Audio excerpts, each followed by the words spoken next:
በስመ አብ ወወልድ ወመንፈስ ቅዱስ አሐዱ አምላክ አሜን። ዘመነ ክረምት። ተወዳጅ የሸዋ ሚዲያ ተከታታዮች በባለፈው ክፍል ዝግጅታችን የዘመነ ክረምት ንዑስ ክፍል ማለትም ጎህ፣ ነግህ፣ ጽባህ፣ ብርሃንና መዓልትን መነሻ አድርገን ወቅቱን ከህይወታችን ጋር በማዛመድ መንፈሳዊ ትምህርት አቅርበን ነበር። በዚህ ዝግጅት ደግሞ የዘመነ ክረምት ንዑስ ክፍል ቅዱስ ዮሐንስ የሚመለከት አጭር ትረካ ይዘንላችሁ ቀርበናል። ዮሐንስ ከመስከረም 1 እስከ 10 ቀን ከዮሐንስ እስከ ዘካርያስ ያለው ክፍለ ክረምት ዮሐንስ በመባል ይታወቃል። ይህ ክፍል ጌታችን አምላካችን መድኃኒታችን ኢየሱስ ክርስቶስን ለማጥመቅ የተመረጠው የአዋጅ ነጋሪው መጥምቀ መለኮት ቅዱስ ዮሐንስ ትምህርቱ፣ ጥምቀቱ፣ ምስክርነቱ፣ አገልግሎቱ፣ ክብሩ፣ ቅድስናው፣ ገድልና ዕረፍቱ በአጠቃላይ ዜና ሕይወቱ ከአዲስ ዓመት ጋር እየተጣጣመ የሚዳሰስበት የብስራት ወቅት ነው። በዚህ ሳምንት የቅዱስ ዮሐንስን አገልግሎት የሚመለከቱ ትምህርቶች ቤተክርስቲያን በስፋት ይቀርባሉ። ቤተክርስቲያናችን በየዓመቱ አዲስ ዓመት በመጣ ቁጥር ቅዱስ ዮሐንስ ክብረ በዓልም አብሮ ይዘከራል። ሕዝበ ክርስቲያኑም ለአዲሱ ዓመት ብቻ ሳይሆን ለቅዱስ ዮሐንስ በዓል እንኳን በሰላም አደረሳችሁ እያሉ መልካም ምኞታቸውን ለወዳጅ ዘመዶቻቸው መግለጻቸው በኢትዮጵያ ኦርቶዶክስ ተዋሕዶ ቤተክርስቲያን ትውፊት የቅዱስ ዮሐንስ በዓል ከአዲስ ዓመት መባቻ ጋር በአንድነት ሲከበር መቆየቱ ማስረጃ ነው። ይኸውም የዕረፍቱ መታሰቢያ ቅዱስ ዮሐንስ ከጳጉሜ 1 ቀን ጀምሮ ከእስር ቤት ከቆየ በኋላ መስከረም 2 ቀን በሰማዕትነት አርፏል። ቅዱስ ዮሐንስ ኪዳን አብሳሪ ነውና ደግሞም ዕለቱ ቃል ኪዳን የተቀበለበት ቀን ነውና ስሙና ግብሩ ለዘመን መለወጫ ጋር አብሮ ይታወስ ዘንድ በዓሉ መስከረም 1 ቀን በሥርዓተ ማህሌት ይከበራል። ለዚህም ነው ሊቃውንቱ ርዕሰ አውደ ዓመት ዮሐንስ ወላዴ መጥቅ ወአበቅቴ እያሉ የአዲስ ዓመት መጀመሪያ የመጥቅና አበቅቴ መነሻ መሆኑን በሚገልጽ ኃይለ ቃል ቅዱስ ዮሐንስ የሚወድሱት። ታሪኩን ለማስታወስ ያህል ዮሐንስ ማለት እግዚአብሔር ጸጋ ነው ማለት ነው። ትርጓሜውም ወንጌል ፍስሐ ወሐሴት ተድላና ደስታ ይለዋል። ወላጆቹ በእርሱ መወለድ ተደስተዋልና ሉቃስ ምዕራፍ 1 ቁጥር 14 ላይ። ቅዱስ ዮሐንስ የካህኑ ዘካርያስና የቅዱስ ኤልሳቤጥ ልጅ ነው። ቅድስት ኤልሳቤጥ መካን በመሆኗ እነዚህ የእግዚአብሔር ሰዎች ልጅ አልነበራቸውም። ልጅ ይሰጣቸው ዘንድም እግዚአብሔርን ዘወትር በጸሎት ይማጸኑት ነበር።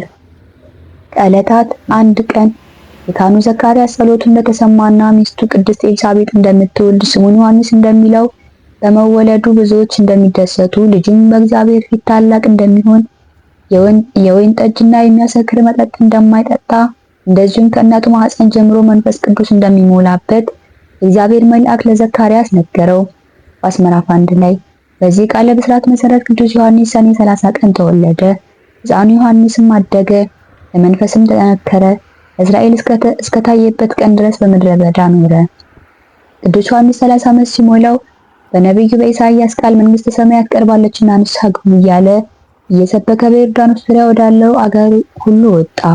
ሉቃስ ምዕራፍ 3 ላይ። የይሁዳ አገር ሰዎች ሁሉ ኃጢአታቸውን እየተናዘዙ ከእርሱ ይጠመቁ ነበር። እርሱም ቃለ ወንጌልን ይሰብክላቸው ነበር። በመጨረሻም ድንበር አታፍርሱ፣ ዋርሳ አታውርሱ እያለ ንጉሡ ሄሮድስንና ሄሮድያዳን በመገሰጹ ምክንያት አንገቱን በሰይፍ ተቆርጦ በሰማዕትነት አርፏል። ካረፈ በኋላም የራስ ቅሉ ክንፍ አውጥቶ በዓለም እየተዘዋወረ 15 ዓመት ወንጌልን አስተምሯል። ጌታችን አምላካችን መድኃኒታችን ኢየሱስ ክርስቶስ ምን ልታዩ ወደ ምድረ በዳ ወጣችሁ? ነቢይን? አዎ ይህ ከነቢይም ይበልጣል። እነሆ መንገድህን በፊትህ የሚጠርግ መልእክተኛዬን በፊትህ እልካለሁ ተብሎ የተጻፈለት እርሱ ነው። ከሴቶች የተወለዱት መካከል ከመጥምቁ ዮሐንስ የሚበልጥ አልተነሳም። ብትቀበሉት ብትወዱ ይመጣ ዘንድ ያለው ኤልያስ ነው። የሚሰማ ጆሮ ያለው ይስማ በማለት የቅዱስ ዮሐንስን ታላቅነት ለሕዝቡ ተናግሯል። ማቴዎስ 11 ላይ። እንደዚሁም ቅዱስ ዮሐንስን ከነቢዩ ኤልያስ ጋር በማመሳሰል ስለ አገልግሎቱ አስተምሯል። ማቴዎስ 11 ላይ። ሊቁም ከመላእክት ከነቢያት ከካህናት ከሐዋርያት መካከል እንደርሱ መለኮትን ለማጥመቅ የተመረጠ አለመኖሩን ለመጥቀስ ዮሐንስ ከማከሶ በፈቶ ወጽሕቁ እሳተ ነዳዴ ኢተክህሎሙ ያጥምቁ ራጉኤል በትጋሁ ወኢዮብ በጽድቁ። ዮሐንስ ሆይ ራጉኤል በትጋቱ ኢዮብ በጽድቁ በመሆኑ ሆነ ቢጨነቁም እንዳንተ የሚነድ እሳትን መለኮትን ሊያጠምቁ አልተቻላቸውም ብሎ ታላቅነቱን መስክሮለታል። መልአከ ዮሐንስ መጥምቅ ለአዕይንቲከ።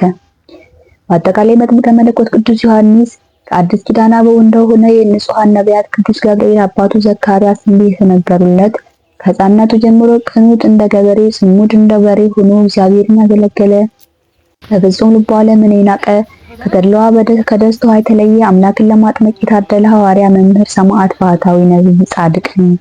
ቅዱስ ዮሐንስ ሰኔ 30 ቀን የተወለደበት፣ መስከረም 1 ቀን ቃል ኪዳን የተቀበለበት፣ መስከረም 2 ቀን በሰማዕትነት ያረፈበት፣ ጥር 11 ቀን ጌታችንን ያጠመቀበት፣ የካቲት 30 ቀን ራሱ የተገኘበት፣ ሚያዝያ 15 ቀን ራሱ ያረፈችበት፣ ነፍሱ የወጣችበት፣ ሰኔ 2 ቀን ደግሞ ፍልሰተ አጽሙ የፈለሰበት በዓል በቤተ ክርስቲያን ይከበራል። ቅዱስ ዮሐንስ ሕይወቱና ትምህርቱ ያደረጋቸው ድንቆችና ተአምራት እንደዚሁም እግዚአብሔር የሰጠው ቃል ኪዳንና አገልግሎቱን በሰማዕትነት መፈጸሙ በመጽሐፈ ስንክሳር፣ በትርጓሜ ወንጌል፣ ወንጌለ ሉቃስና በገድለ ዮሐንስ መጥምቅ በሰፊው ተጽፏል።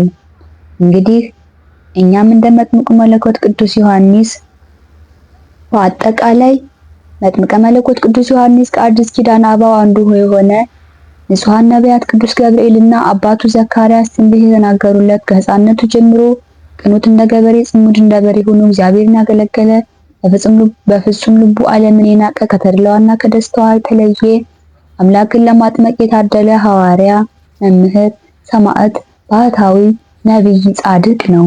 ቅዱስ ዮሐንስ ሰኔ 30 ቀን የተወለደበት፣ መስከረም 1 ቀን ቃል ኪዳን የተቀበለበት፣ መስከረም 2 ቀን በሰማዕትነት ያረፈበት፣ ጥር 11 ቀን ጌታችንን ያጠመቀበት፣ የካቲት 30 ቀን ራሱ የተገኘችበት፣ ሚያዝያ 15 ቀን ራሱ ያረፈችበት፣ ነፍሱ የወጣችበት፣ ሰኔ 2 ቀን ደግሞ ፍልሰተ አጽሙ የፈለሰበት በዓል በቤተክርስቲያናችን ይከበራል።